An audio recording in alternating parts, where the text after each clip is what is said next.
কথাগুলো নিয়ে এসেছেন, যে বাণীগুলো তিনি আমাদের জন্য নিয়ে এসেছেন, আমাদের কাছে যে বাণীগুলো তিনি পৌঁছে দিয়েছেন, এই বাণীগুলোকে পরিপূর্ণভাবে মান্য করা, এই বাণীগুলোর পরিপূর্ণ চলাফেরা করা, রাসূলের আনুগত্য পরিপূর্ণ নিজের জীবনে বাস্তবায়ন যে বান্দা করবে, সেই বান্দার আমলগুলো আল্লাহর দরবারে কবুল হবে।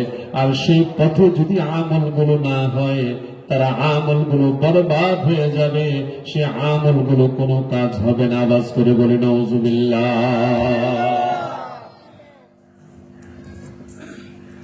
আল্লাহকে দেখে নেই, রাসূল নবী সাইয়্যিদুনা মুহাম্মদুর রাসূলুল্লাহ সাল্লাল্লাহু আলাইহি ওয়াসাল্লাম কে ওই জবানের মানুষগুলো দেখে না। এই মানুষগুলো কেমনে তাহলে মানবে, কিভাবে তারা আনুগত্য করবে, কিভাবে তারা মানবে, সেই দিক নির্দেশনা তারা কিভাবে পেয়ে যাবে, আল্লাহ তাআলা সেই কথাটাও আমাদেরকে জানিয়ে দিয়েছেন আল্লাহর ভাষায়, ইয়া আইয়ুহাল্লাযীনা আমানু আতিউল্লাহ ওয়া আতিউর রাসূল ওয়া উলিল আমরি মিনকুম। আওয়াজ করে মুহাব্বতের সাথে বলি আল্লাহু আকবার। জবান ছেড়ে বলি আল্লাহু আকবার। রব্বে কারীমের ঘোষণা, এই ইমানদারেরা, তোমরা আনুগত্য করবে আল্লাহ আর আনুগত্য করবে রাসূলের। আল্লাহকে তোমরা দেখো নাই, রাসূলকে তোমরা দেখো নাই। আমাদের কাছে এখন রাসূল নেই, রাসূল আখিরাতে জিন্দেগিতে রওজা মুবারকে তিনি রয়েছেন, দুনিয়ার জীবন থেকে তিনি বিদায় নিয়েছেন, বিদায় হয়েছেন। তাহলে এখন কাকে মানব? আল্লাহ তাআলা বলে দিচ্ছেন, ওয়া উলিল আমরি মিনকুম, তোমরা আনুগত্য করো সেই মানুষগুলো, যেই মানুষগুলো ইলমের দিক থেকে, আমলের দিক থেকে সর্বশ্রেষ্ঠ ক্ষমতাধর, যারা সৎ কাজের আদেশ করে, অসৎ কাজের নিষেধ করে, আল্লাহর হুকুম এই জমিনে বাস্তবায়ন করার চেষ্টা করে, মানুষদেরকে আল্লাহর পথে আহ্বান করে, মানুষদেরকে আল্লাহর পথে নিয়ে যেতে চায়, শয়তানের পথ থেকে মানুষদেরকে দূরে রাখতে চায়, এমন আলেম ক্ষমতাশীল যারা, তোমরা তাদের আনুগত্য করবে, তাদেরকে তোমরা মান্য করবে। তাহলে আনুগত্য হয়ে যাবে রাসূলের, আনুগত্য হয়ে যাবে আল্লাহর। জবান ছেড়ে বলি আল্লাহু আকবার। সে আলেমের এখন বড়ই অভাব। ওই আলেম এখন সমাজে বিরল। সমাজে একটা মানুষ আছে খারাপ কাজে লিপ্ত, একজন আলেম পথ দিয়ে হেঁটে যাচ্ছে, দেখছে, কিন্তু অনেক আলেমরা আছে ভয়ে কথা বলে না, বাধা দেয় না, অন্যায় কাজ অন্যায় মতো করে চলছে, খারাপ কাজে মানুষ লিপ্ত আছে। একজন আলেম গাড়িতে উঠেছে, পাশে আরেকজন মানুষ হাতে সিগারেট টানছে, কোনো বলার সাহস নাই, কিছু বলার কোনো শক্তি নাই। দোকানে বসে বসে চা খাচ্ছে একজন আলেম। সকল আলেম যেমন, আমি সেটা বলছি না, কিন্তু বর্তমান পরিস্থিতিতে বেশিরভাগ আলেমদের দুরবস্থা হয়েছে এমন, ইমাম সাহেব কথা বলেন না মুসল্লিদের ভয়ে, পীর সাহেবরা কথা বলে না মুরিদ ছুটে যাবে সেই ভয়ে। অবাজান চাকরিজীবী যারা, ওনারা আলেমরা সত্যিকার অনেকেই কথাগুলো বলতে চান না, চাকরি থাকবে ভয়ে। এই জমিন আল্লাহ, আমরাও আল্লাহ, তাহলে জমিনে আইন চলবে কার? আওয়াজ করে বলি আইন চলা দরকার কার? সে আল্লাহকে ভুলে গিয়ে নিজেদের অস্তিত্বকে আমরা বিলীন করে দিচ্ছি, ধ্বংস করে দিচ্ছি, নস্যাৎ করে দিচ্ছি। গতকাল ঈদুল ফিতর গিয়েছে, দেখা গেছে এমন হয়েছে সমাজে, গান বাদ্য বাজনা বাজিয়ে পোলাপান যুবকেরা রাস্তা দিয়ে পিকআপ দিয়ে যায়, ট্যাক্সির বাজে আছে নাকি নেই? নোয়াগাঁও গ্রামে হয়েছে কিনা আমি জানি না, কিন্তু অনেক জায়গায় দেখেছি এই কাজগুলো হচ্ছে। এই কাজগুলো যদি আলেম ওলামারা উদ্যোগ নিত, আর এগুলো যদি প্রতি সমাজে প্রতি মহল্লায় আপনারা সহযোগিতা করে বন্ধের ব্যবস্থা করতেন, তাহলে আল্লাহ কি খুশি হতেন নাকি বেজার হতেন? খুশি হতেন। আমাদের দুর্বলতা খুব বেশি এখন চলে আসছে, আমরা এখন বেশিরভাগ হয়ে গেছি, এখন পীর সাহেবরা বেশিরভাগ হয়ে গেছি খানকা নির্ভর, মুরিদ নির্ভর হয়ে গেছে।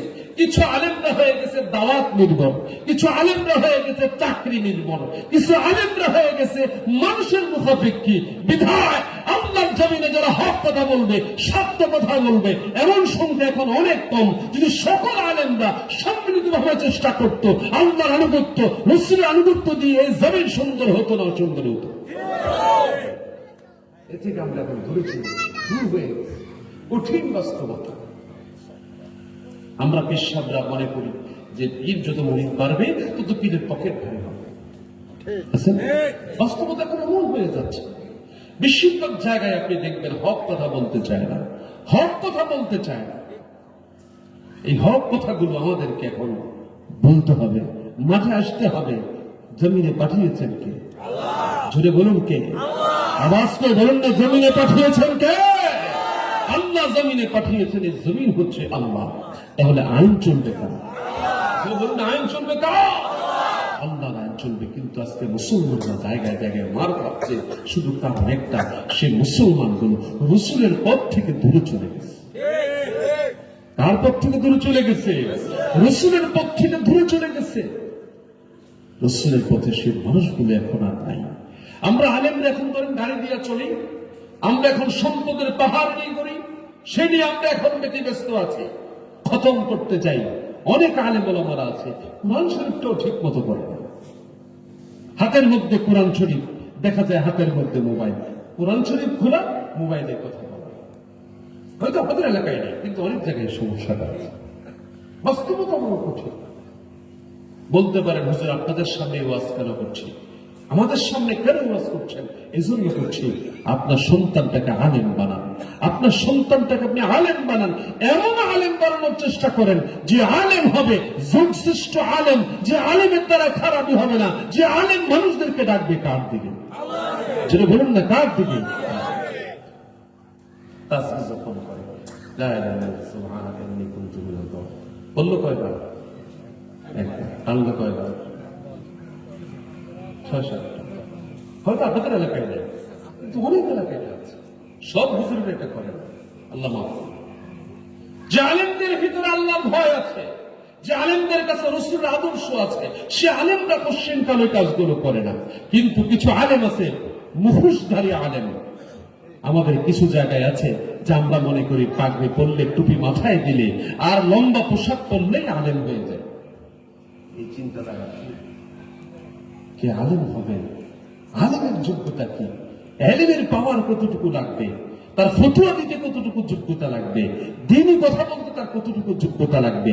সমাজ তার পরিচালনা করতে কতটুকু ইলমের বহর লাগবে? এটা ইসলামে স্পষ্ট বলে দেওয়া আছে। আমরা সেগুলো রাসূল আরবির পথ থেকে আমরা দূরে চলে যাচ্ছি। কিন্তু রব্বে কারীম আমাদের জন্য ঘোষণা করেছেন, রাসূল আরবির পথে যে বান্দা চলে, রাসূল আরবির আনুগত্য যেই মানুষটা করে, সেজন্য আল্লাহরই আনুগত্য করে।